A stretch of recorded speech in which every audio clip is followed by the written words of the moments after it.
Hello दोस्तों, कैसे हैं आप लोग। दोस्तों, आज के हम इस वीडियो में आप लोग को भूगोल से लगभग 300 प्रश्नों का सुपर फास्ट रिवीजन करा रहे हैं, जिसमें से बिहार सुपर टेट में आने की 100% संभावना है।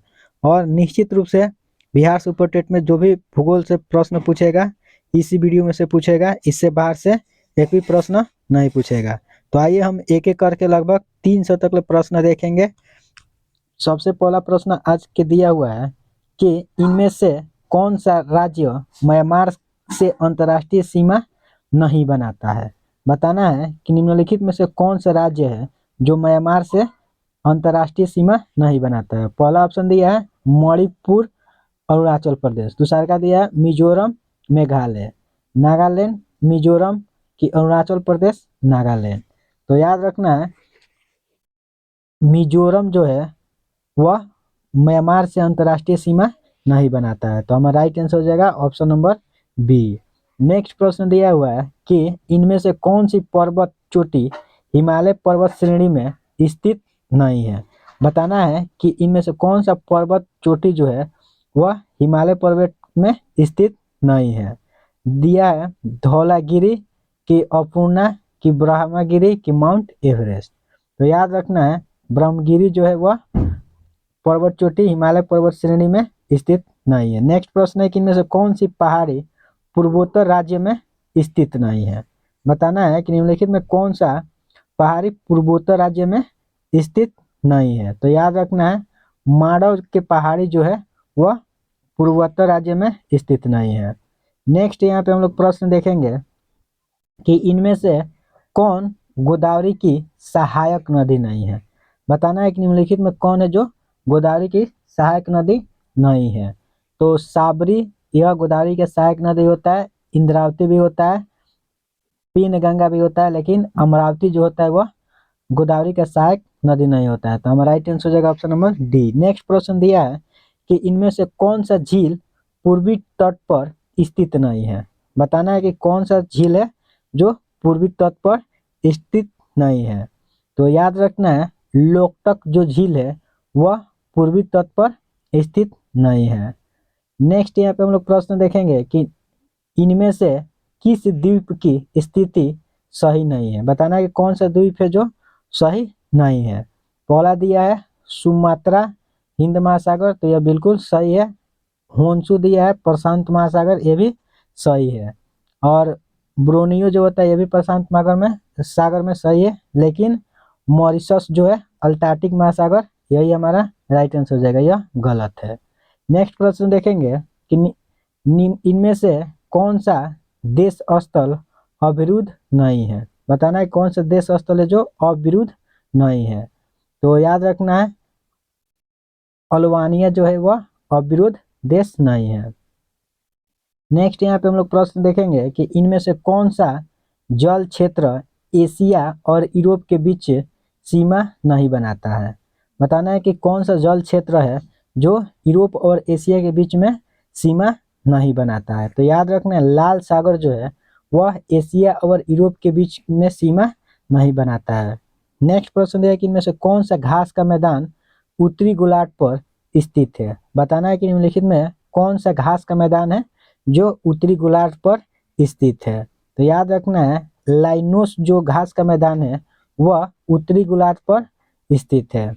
नेक्स्ट प्रश्न देखेंगे कि मकर रेखा पर इनमें से कौन सा देश स्थित नहीं है। बताना है कि मकर रेखा पर कौन सा देश है जो स्थित नहीं है। तो याद रखना है उरुग्वे जो देश है वह मकर रेखा पर स्थित नहीं है, बाकी ये सभी देश स्थित है। नेक्स्ट उसके बाद हम लोग प्रश्न देखेंगे 11 नंबर कि सिक्किम की सीमा से कौन सा देश की सीमा नहीं बनाता है। बताना है कि सिक्किम की सीमा जो है वह कौन सा देश सीमा नहीं बनाता है। ठीक है, तो याद रखना है म्यांमार जो है वह सिक्किम के सीमा से सीमा नहीं बनाता है। नेक्स्ट प्रश्न देखेंगे उसके बाद कि इनमें से कौन सा जीवमंडल आरक्षित क्षेत्र नहीं है। बताना है कि निम्नलिखित में कौन सा जीवमंडल है जो आरक्षित क्षेत्र नहीं है। तो याद रखना है जिम कार्बेट जो है वह ऐसा जीवमंडल है जो आरक्षित क्षेत्र नहीं है। नेक्स्ट प्रश्न देखेंगे यहाँ पे कि इनमें से कौन सी नदी नेपाल से नहीं आती है। बताना है कि निम्नलिखित में कौन सा नदी है जो नेपाल से नहीं आता है। तो याद रखना है गोमती नदी जो होता है वह नेपाल से नहीं आता है। नेक्स्ट प्रश्न इधर देखेंगे कि इनमें से कौन सा परमाणु विद्युत ऊर्जा का केंद्र नहीं है। बताना है कि निम्नलिखित में कौन सा परमाणु विद्युत ऊर्जा का केंद्र नहीं है। तो याद रखना है ओरेरिया जो है वो परमाणु विद्युत केंद्र का भाग नहीं है। उसके बाद नेक्स्ट प्रश्न यहाँ पे हम लोग देखेंगे कि भारत में सबसे अधिक वन प्रतिशत वाला राज्य कौन है। बताना है कि भारत में सबसे अधिक वन जो है वह किस राज्य में है। तो याद रखना है छत्तीसगढ़ में सबसे अधिक वन प्रतिशत वाला राज्य है। नेक्स्ट प्रश्न देखेंगे कि निम्न में से कौन सा सुमेलित नहीं है। बताना है कि कौन सा जो इसमें मिलान दिया गया है वह गलत है। तो पहला ऑप्शन यहाँ पे दिया हुआ है मुलिंग ला दारा जो है उत्तराखंड में, यह बात बिल्कुल सही है। फिर दिया है जेलप ला दारा सिक्किम में, यह भी बात सही है। लेकिन याद रखना लिफू दारा जो है वह मिजोरम में नहीं है। तो यही हमारा राइट आंसर हो जाएगा। उसके बाद हम लोग प्रश्न देखेंगे यहाँ पे कि निम्नलिखित में से कौन सा नस्ल गाय की नहीं है। बताना है कि निम्नलिखित में कौन सा नस्ल है जो गाय की नहीं है। तो याद रखना है सुरती जो होता है वह गाय की नस्ल नहीं होता है, यह एक भैंस का नस्ल होता है। तो हमारा राइट आंसर हो जाएगा ऑप्शन नंबर डी। नेक्स्ट प्रश्न दिया है कि कामेग जल विद्युत परियोजना किस राज्य में स्थित है। तो याद रखना है कामेग जल विद्युत परियोजना जो है वह अरुणाचल प्रदेश में स्थित है, यह बात आपको याद रखनी है। नेक्स्ट प्रश्न यहाँ पे देखेंगे कि सबसे पहला सफल आधुनिक सूती वस्त्र कारखाना कहाँ स्थापित किया गया था। बताना है कि सबसे पहला सफल आधुनिक सूती वस्त्र का कारखाना जो है वह कहाँ पर स्थापित किया गया था। तो याद रखना कोलकाता में सबसे पहला सूफी आधुनिक वस्त्र का कारखाना स्थापित किया गया था। नेक्स्ट प्रश्न याद रखना 2011 के जनगणना के अनुसार सर्वाधिक ग्रामीण जनसंख्या प्रतिशत वाला राज्य कौन है। बताना है कि 2011 के जनगणना के अनुसार सबसे अधिक ग्रामीण जनसंख्या प्रतिशत वाला जिला राज्य कौन है। तो याद रखना है हिमाचल प्रदेश। नेक्स्ट प्रश्न यहाँ पे देखेंगे कि भारत का क्षेत्रफल विश्व के कुल भौगोलिक क्षेत्रफल का कितना प्रतिशत है। बताना है कि भारत का क्षेत्रफल जो है वो विश्व के कुल भौगोलिक क्षेत्रफल का कितना प्रतिशत है। तो याद रखना है 2.4% भारत का क्षेत्रफल है जो विश्व के कुल क्षेत्रफल का 2.4 है। दोस्तों अगर ये वीडियो आपको अच्छा लग रहा है तो हमारे बीके यूनिक क्लासेस को सब्सक्राइब कर लीजिए ताकि ऐसे ही वीडियो का नोटिफिकेशन सबसे पहले आपके पास पहुंचे। नेक्स्ट प्रश्न यहाँ पे देखेंगे कि भारत के कितने राज्य समुद्र के किनारे पर है। बताना है कि भारत का कितना राज्य जो समुद्र के किनारे स्थित है। तो याद रखना है 9 राज्य जो है समुद्र के किनारे स्थित है। नेक्स्ट प्रश्न देखेंगे कि भारत के किस राज्य में सबसे लंबी मुख्य भूमि तट रेखा है। बताना है कि भारत के किस राज्य में सबसे लंबा मुख्य भूमि तट रेखा है। तो याद रखना गुजरात जो है वह सबसे लंबा मुख्य भूमि तट का राज्य है। नेक्स्ट प्रश्न है कि कर्क रेखा भारत के कितने राज्यों से होकर गुजरती है। यह प्रश्न बहुत ही भिन्न है। बताना है कि भारत का कितना राज्य है जो कर्क रेखा से होकर गुजरता है। तो याद रखना है 8 राज्य कर्क रेखा से होकर गुजरता है। नेक्स्ट प्रश्न यहाँ पे देखेंगे कि भारत की मुख्य भूमि को रामेश्वर द्वीप से कौन अलग करता है। बताना है कि भारत की मुख्य जो भूमि है उसको रामेश्वर द्वीप से कौन अलग करता है। तो याद रखना है पंबोमन चैनल जो होता है वह भारत की मुख्य भूमि को रामेश्वर द्वीप से अलग करता है। नेक्स्ट प्रश्न देखेंगे यहाँ पे कि निम्नलिखित में से किस देश के साथ भारत की अंतर्राष्ट्रीय सीमा लगती है। तो याद रखना है श्रीलंका जो है उसका सीमा रेखा भारत देश से लगता है। नेक्स्ट प्रश्न यहाँ पे देखेंगे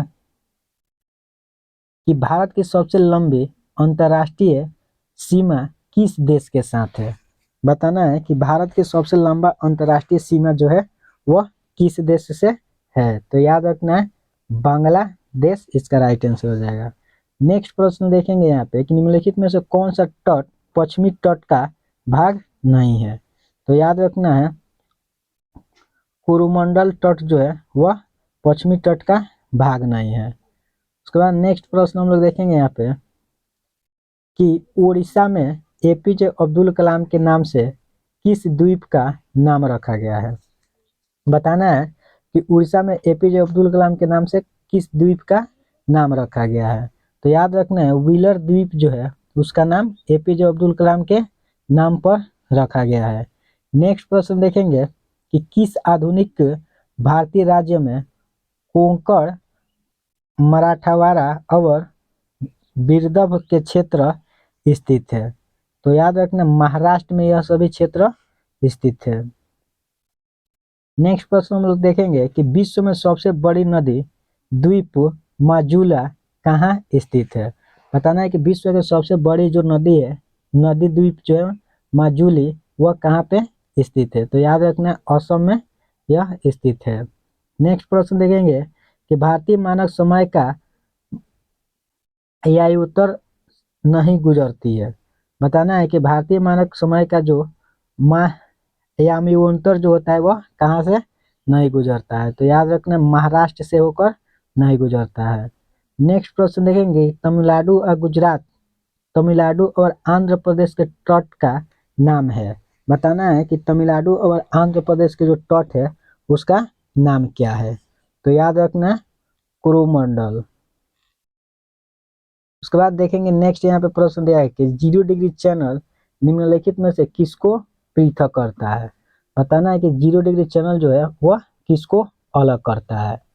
तो याद रखना है इंदिरा पॉइंट को इंडोनेशिया से 0 डिग्री चैनल जो है वह क्या करता है? अलग करता है। नेक्स्ट प्रश्न देखेंगे निम्नलिखित में से कौन सा राज्य नेपाल के साथ अपनी सीमा साझा नहीं करता है? बताना है कि निम्नलिखित में कौन सा राज्य है जो नेपाल के साथ अपना सीमा साझा नहीं करता है? तो याद रखना असम वह राज्य है। उसके बाद हम लोग प्रश्न देखेंगे कि निम्नलिखित में से किस भारतीय राज्य की कोई अंतर्राष्ट्रीय सीमा नहीं है? बताना है कि निम्नलिखित में से कौन सा राज्य है जिसका भारतीय राज्य से कोई अंतर्राष्ट्रीय सीमा नहीं है? तो याद रखना है इसका राइट आंसर हो जाएगा छत्तीसगढ़। छत्तीसगढ़ एक ऐसा राज्य है जिसका भारतीय राज्य की कोई अंतर्राष्ट्रीय सीमा नहीं है। नेक्स्ट प्रश्न देखेंगे कि गल्फ ऑफ मन्नार और पाक स्टेट हिंदुस्तान और किसके बीच है? तो याद रखना है श्रीलंका के बीच में यह स्थित है। नेक्स्ट प्रश्न देखेंगे कि निम्नलिखित में से किस राज्य की सीमा भूटान के साथ नहीं लगती है? बताना है कि कौन सा राज्य जिसका सीमा जो है भूटान से नहीं लगता है? तो याद रखना मेघालय जो है उसका सीमा भूटान के साथ नहीं लगता है। नेक्स्ट प्रश्न दिया है कि कोरोमंडल समुद्री तट किस राज्य में स्थित है? तो याद रखना है कोरोमंडल समुद्री तट जो है वह केरल में स्थित है, कि तमिलनाडु में स्थित है, कि उड़ीसा में स्थित है, कि महाराष्ट्र में स्थित है? यह आपको कमेंट करके बताना है। नेक्स्ट प्रश्न देखेंगे यहाँ पे कि निम्नलिखित में से कौन भारत का सर्वोच्च पर्वत शिखर है? बताना है कि निम्नलिखित में कौन है जो भारत का सर्वोच्च पर्वत शिखर है? तो याद रखना है कंचनजंगा जो है वह भारत का सर्वोच्च पर्वत शिखर है। उसके बाद नेक्स्ट प्रश्न हम लोग देखेंगे यहाँ पे कि हिमालय का कौन सा प्रदेश जो है बताना है कि हिमालय का पाद प्रदेश किस नाम से जाना जाता है? तो याद रखना है शिवालिक जो है उसको जाना जाता है। नेक्स्ट प्रश्न है कि नंदा देवी चोटी किस राज्य और केंद्र शासित प्रदेश में स्थित है? तो याद रखना है नंदा देवी चोटी जो है वह उत्तराखंड राज्य में स्थित है। उसके बाद हम लोग प्रश्न देखेंगे 45 नंबर कि सतलज और काली नदियों के बीच हिमालय का कौन सा प्रादेशिक विभाग स्थित है? बताना है कि सतलज और काली नदियों के बीच में हिमालय का कौन सा प्रदेश विभाग स्थित है? तो याद रखना है कि हिमालय जो है वह सतलज और काली नदियों के बीच में स्थित है। नेक्स्ट प्रश्न देखेंगे कि उत्तराखंड का सबसे ऊंचा पर्वत शिखर है।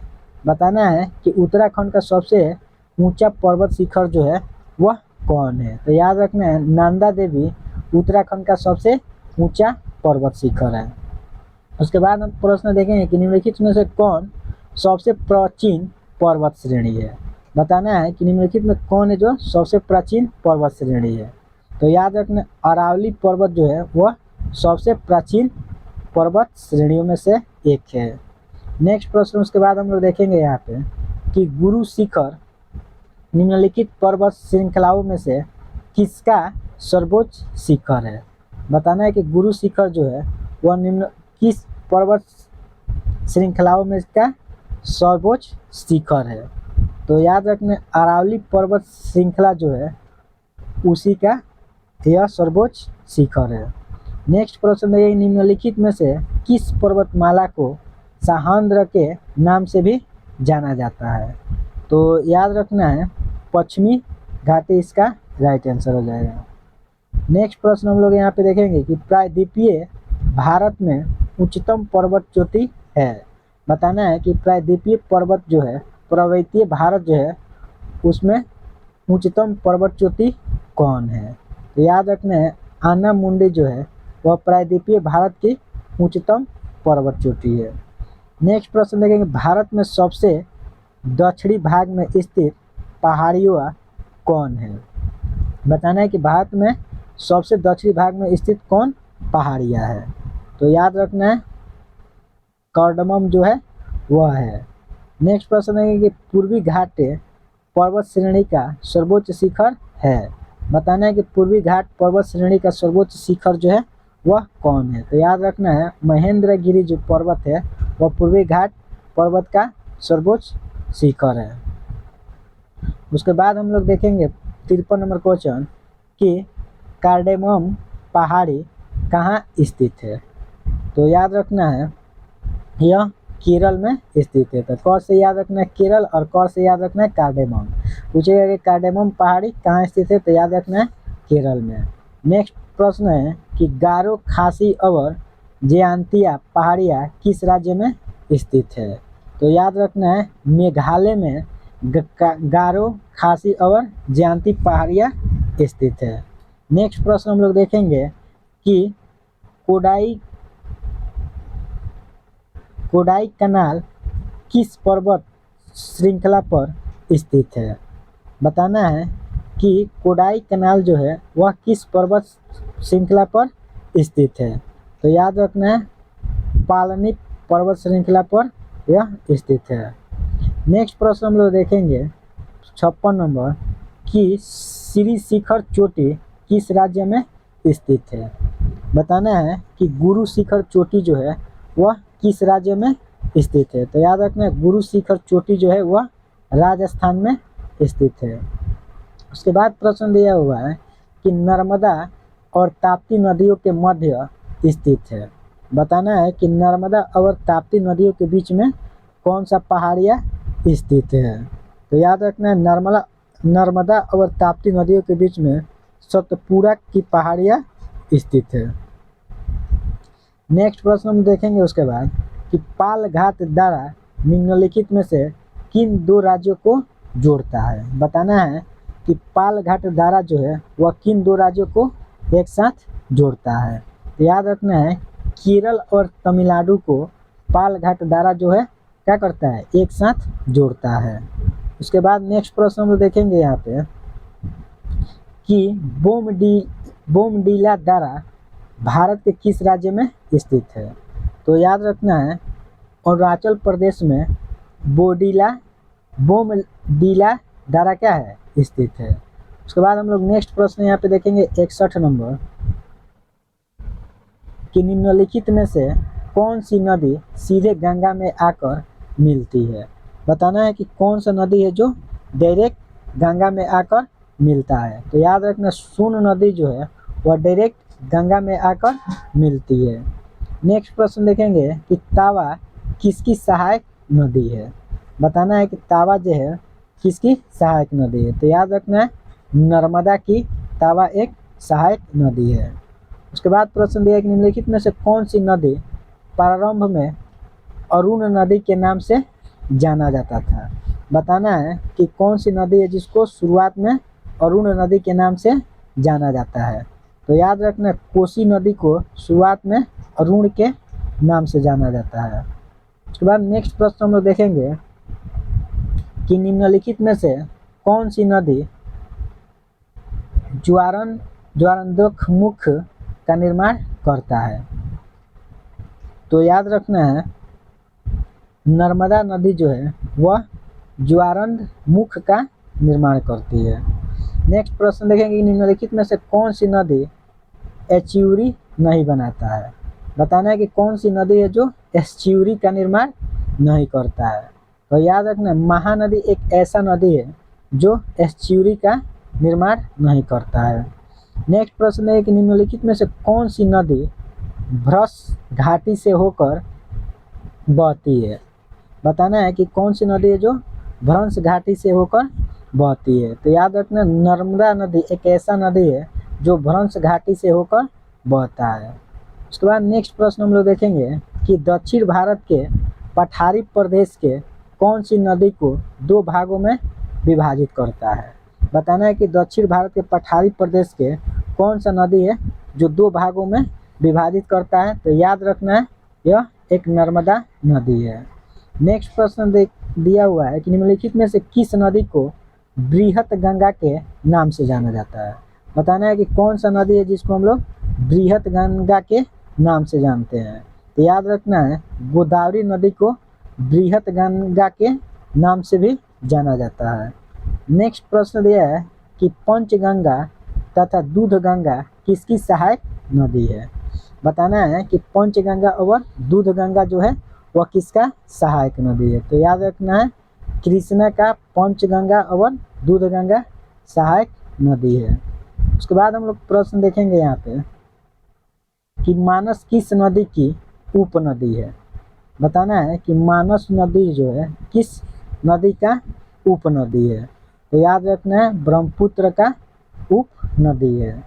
नेक्स्ट प्रश्न है कि निम्नलिखित नदियों में से कौन सी नदी जबलपुर के निकट धुआंधार जलप्रपात का निर्माण करता है। बताना है कि कौन सा नदी है जो जबलपुर के निकट धुआंधार जलप्रपातों का निर्माण करता है। तो याद रखना, नर्मदा नदी जो है वह जबलपुर के निकट में क्या करता है, बहुत ही ज़्यादा जलप्रपात का निर्माण करता है। उसके बाद हम लोग प्रश्न देखेंगे कि निम्नलिखित में से वह कौन सी नदी है जिसका उद्गम भारतीय क्षेत्र में नहीं है। बताना है कि वह कौन सा नदी है जिसका उद्गम स्थान जो है वह भारत के क्षेत्र से नहीं है। तो याद रखना है, घाघरा एक ऐसा नदी है जिसका उद्गम स्थान भारत से नहीं है। नेक्स्ट प्रश्न देखेंगे कि निम्नलिखित में से कौन सी नदी कृष्णा नदी की सहायक नहीं है। बताना है कि वह कौन सा नदी है जो कृष्णा नदी की सहायक नदी नहीं है। तो याद रखना, अमरावती एक ऐसा नदी है जो कृष्णा नदी का सहायक नदी नहीं है। उसके बाद हम लोग प्रश्न देखेंगे यहाँ पे कि निम्नलिखित में से कौन सी नदी प्रायद्वीपीय पठार उपांत से नहीं निकलती है। बताना है कि निम्नलिखित में से कौन सी नदी प्रायद्वीपीय पठार उपांत से नहीं निकलता है। तो याद रखना है, यमुना। नेक्स्ट प्रश्न है कि अलकनंदा के साथ वह कौन सी नदी है जिसके संगम पर रुद्रप्रयाग स्थित है। तो याद रखना है, मंदाकिनी जो है वह क्या है,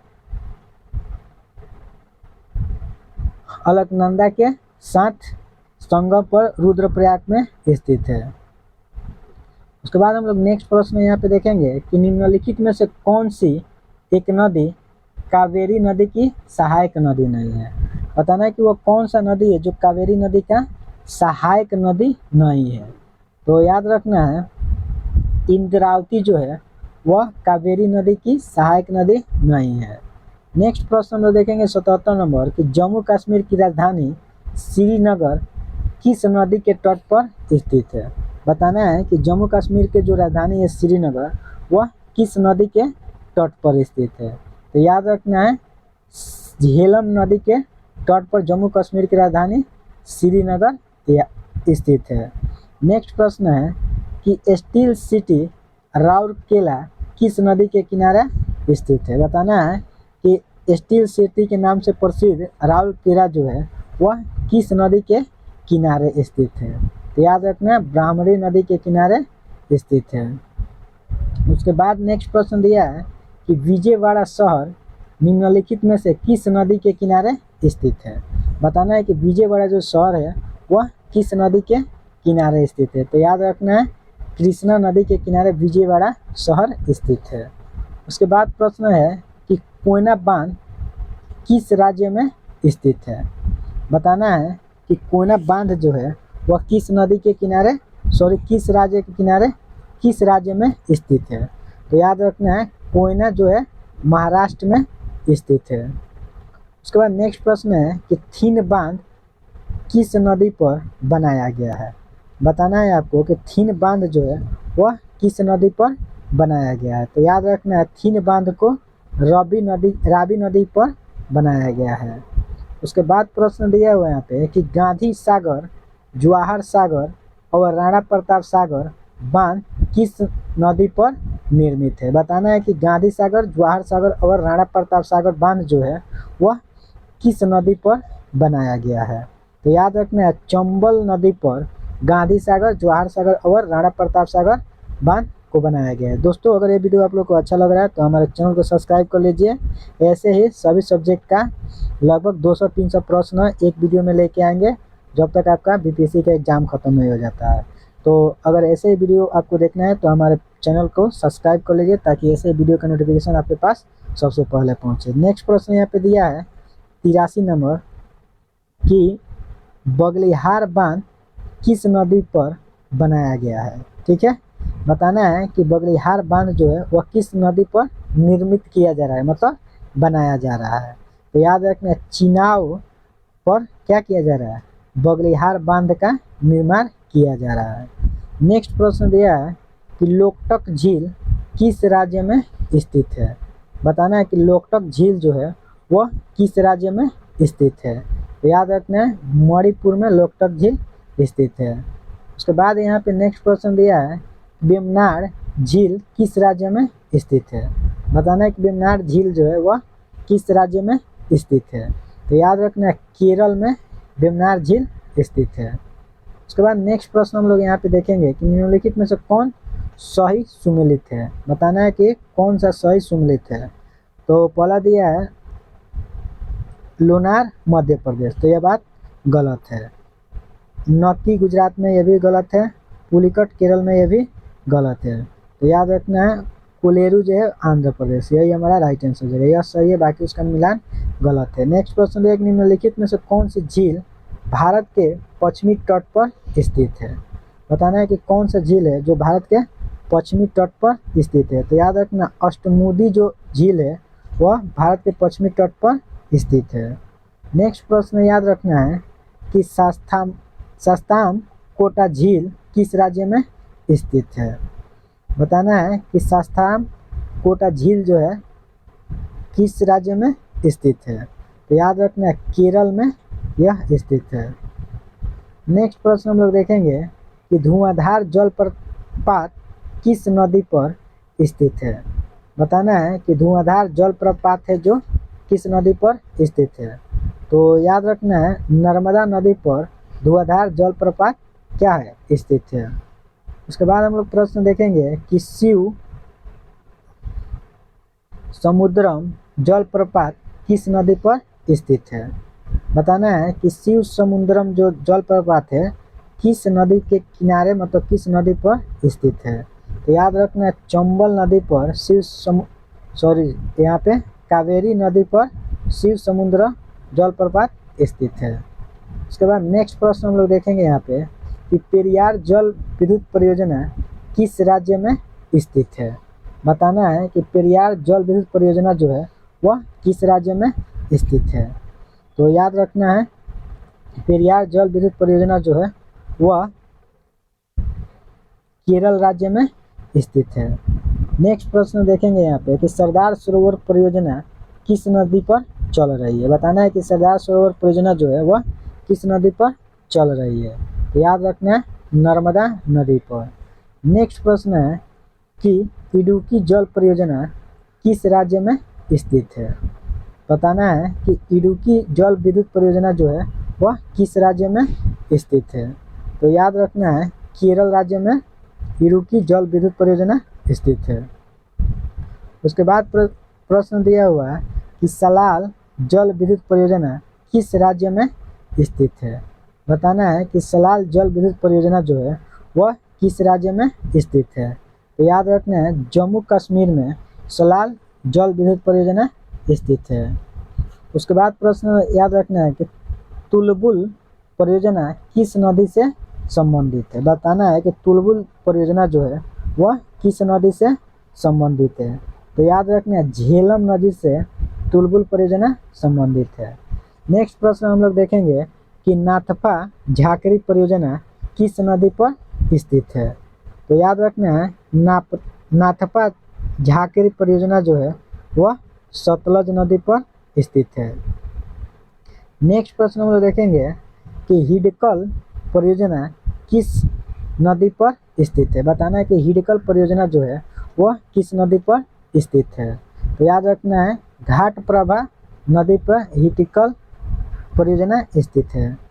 उसके बाद प्रश्न है कि काकरापारा परियोजना जो है वह किस नदी से संबंधित है। बताना है कि काकरापारा परियोजना जो है वह किस नदी से संबंधित है। तो याद रखना है काकरापारा परियोजना जो है ताप्ती नदी से संबंधित है। उसके बाद हम लोग देखेंगे नेक्स्ट प्रश्न कि दुहस्ती पावर स्टेशन निम्नलिखित में से किस नदी पर आधारित है। बताना है कि दुलहस्ती पावर स्टेशन जो है वह किस नदी पर आधारित है। तो याद रखना है चिनाब नदी पर दुलहस्ती पावर स्टेशन आधारित है।